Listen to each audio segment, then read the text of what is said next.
Assalamualaikum warahmatullahi wabarakatuh. Pertama-tama, marilah kita panjatkan puji dan syukur atas kehadirat Allah Subhanahu wa taala, karena berkat dan rahmat hidayahnya lah saya masih bisa mengerjakan tugas ini.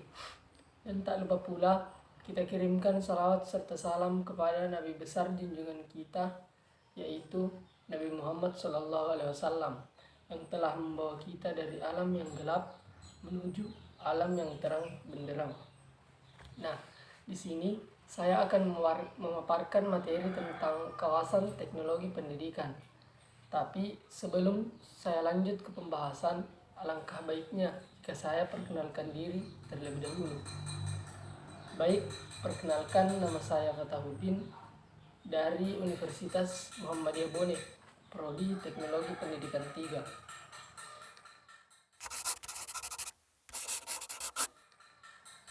A. Pengertian kawasan teknologi pendidikan.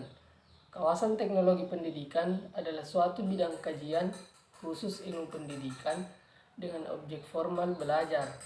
Belajar bukan hanya dilakukan oleh dan untuk individu, melainkan oleh dan untuk kelompok. Bahkan juga diperuntukkan oleh organisasi secara keseluruhan. Dan dengan adanya teknologi pendidikan, maka kita bisa belajar di mana saja, kapan saja, pada siapa saja, mengenai apa saja, dengan cara dan sumber di mana saja, sesuai kondisi yang dibutuhkan.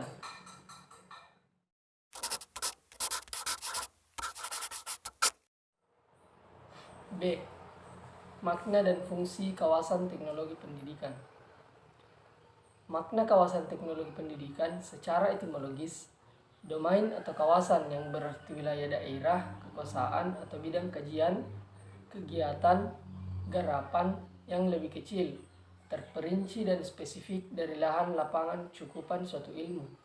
Adapun teknologi pendidikan sebagai teori dan praktik visual yang menjadi bagian integral dari upaya pengembangan sumber daya manusia, khususnya sistem pendidikan dan pelatihan.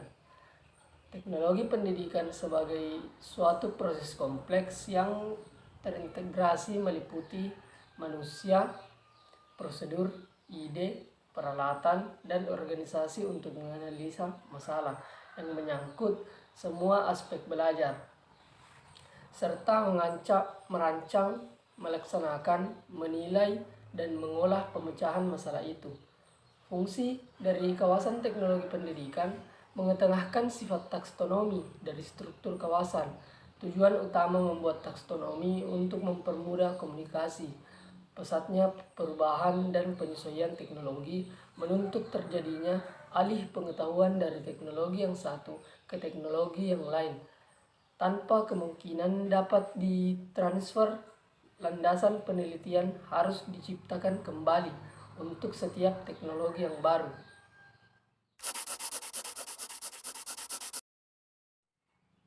C. Kawasan menurut Asosiasi Teknologi dan Komunikasi Pendidikan atau ICT, yaitu sebagai berikut.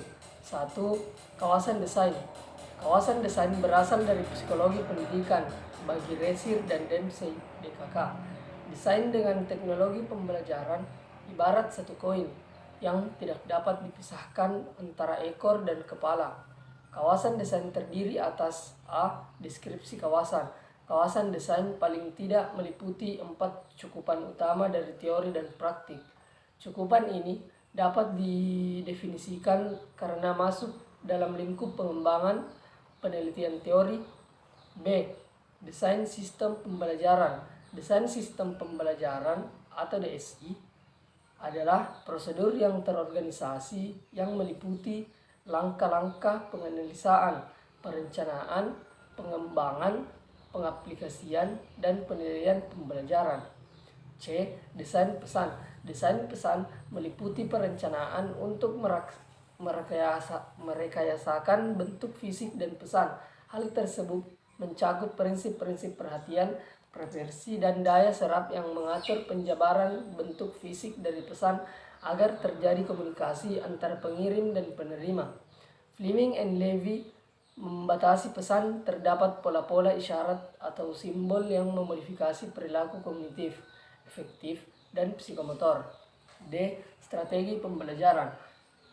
Strategi pembelajaran adalah spesifikasi untuk menyelesaikan serta mengurutkan peristiwa belajar atau kegiatan pembelajaran dalam suatu pembelajaran. E. Karakteristik pembelajaran. Karakteristik pembelajaran adalah segi-segi latar belakang pengalaman pembelajaran yang berpengaruh terhadap efektivitas proses belajarnya. 2. Kawasan pengembangan.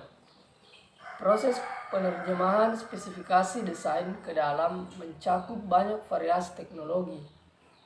Kawasan pengembangan meliputi A. Teknologi cetak, yaitu cara untuk memproduksi atau menyampaikan bahan seperti buku-buku dan bahan visual statik, terutama melalui proses pencetakan mekanis atau fotografis. B. Teknologi audiovisual. Teknologi audiovisual merupakan cara memproduksi dan menyampaikan bahan dengan menggunakan peralatan mekanis dan elektronis untuk menyajikan pesan audio dan visual. C. Teknologi berbasis komputer.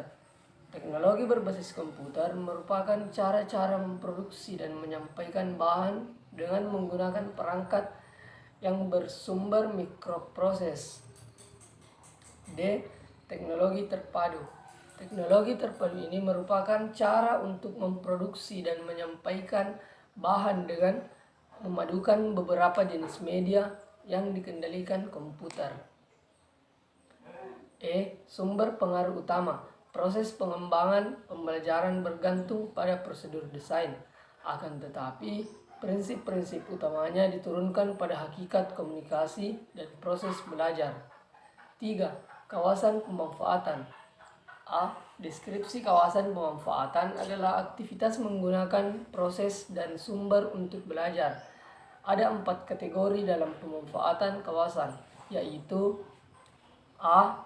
Pemanfaatan media, B. Difusi inovasi, C. Implementasi dan pengembangan, D. Kebijakan dan regulasi, B. Kecenderungan dan permasalahan. Kecenderungan dan permasalahan dalam kawasan pemanfaatan umumnya berkisar pada kebijakan dan peraturan yang mempengaruhi penggunaan. Difusi, implementasi, dan pelembagaan. C. Sumber pengaruh utama pada mulanya gagasan pemanfaatan media lebih berkonotasi pada aspek-aspek penggunaan. Kemudian, kawasan ini berkembang dan mencakup pada difusi dan pemanfaatan pengetahuan, termasuk pula peranan kebijakan publik sebagai suatu mekanisme pelembagaan. 4. Kawasan pengelolaan. A. Deskripsi kawasan pengelolaan meliputi pengendalian teknologi pembelajaran melalui perencanaan, perorganisasian, pengordinasian, dan surprise. Dalam bidang personel mencakup seleksi, pengangkatan, supervise, dan penilaian. Tugas keuangan mencakup perencanaan anggaran, justifikasi, dan pemantauan, pertanggungjawaban dan pembelian. Kawasan pengelolaan meliputi 1. Pengelolaan proyek, 2. Pengelolaan sumber, 3. Pengelolaan informasi. B. Kecenderungan dan permasalahan. Kecenderungan terhadap peningkatan dan pengelolaan kualitas dari dunia industri tampaknya akan menyebar ke dunia pendidikan. Jika demikian, hal tersebut akan membawa dampak pada kawasan pengelolaan. C. Sumber pengaruh utama. Persoalan pengelolaan dalam bidang teknologi pembelajaran muncul akibat pengaruh dan berpikir sistematik, behaviorisme, serta aspek humanistik dan teori komunikasi, motivasi, dan produktivitas. 5. Kawasan penilaian. A. Deskripsi kawasan penilaian adalah proses penentuan memadai tidak pembelajaran dan belajar.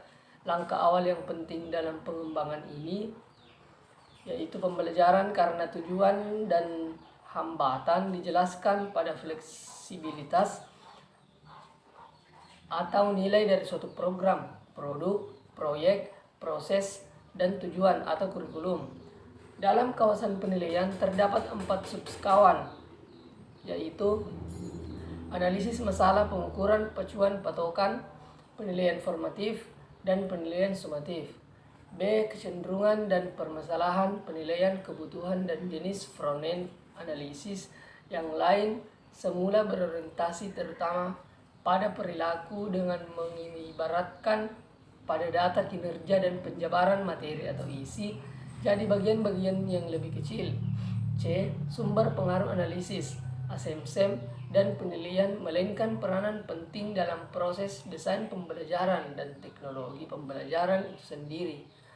Penilaian pembelajaran diartikan sebagai bentuk disiplin pengkajian dengan orientasi sistematik, beracu pada patokan, kriterion, referensi, dan cenderung postifikasi.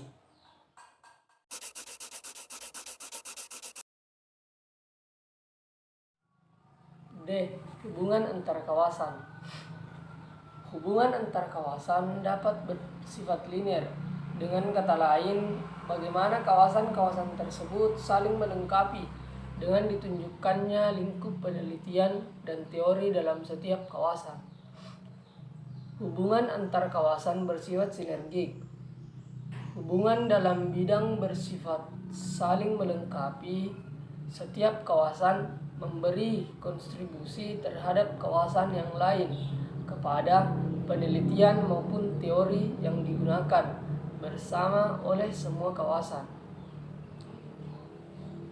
Baik, itulah hasil pemaparan materi tentang kawasan teknologi pendidikan. Jika ada kesalahan kata yang tidak berkenan di hati saudara, saya meminta maaf yang sebesar-besarnya, sebab manusia tidak luput dari khilafan. Yang baik datangnya dari Allah Subhanahu wa taala dan yang buruk datangnya dari diri saya sendiri. Wabillahi taufiq wal hidayah. Wassalamualaikum warahmatullahi wabarakatuh.